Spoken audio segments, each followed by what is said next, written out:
თან თითქოს რაღაცნაირად გავუცხოვდით. უკვე მგონია, რომ სახლის გარდა აღარაფერი გვაქვს საერთო. იცი რა, ანა, საერთო მიზნებია საჭირო. თუნდაც ყოფითი. მაგალითად, ერთი დღით კარვით გადიცადმე. ქალაქში ახალ ქუჩებზე ისე იმედი. ვინმე სიურპრიზი გავუკეთეთ.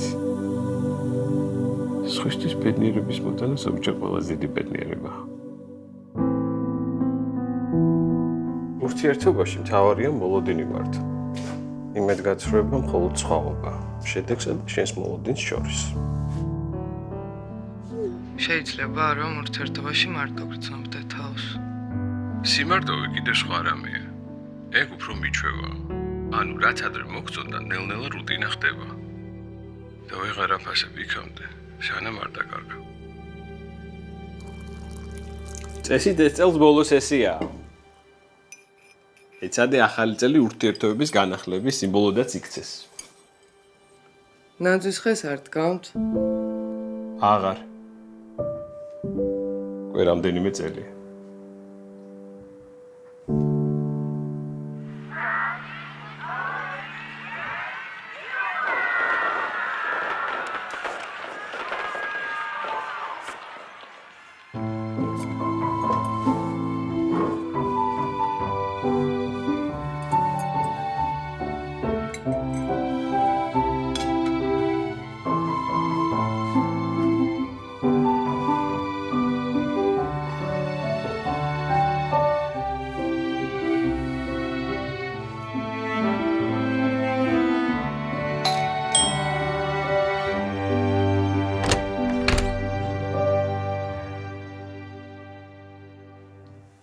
ნაძვის ხის სათამაშოები მოგიტანეთ საჩუქრად.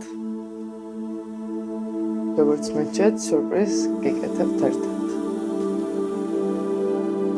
გამარჯობა. სხვისთვის ბედნიერების მოტანა ზოგჯერ ყველაზე დიდი ბედნიერება.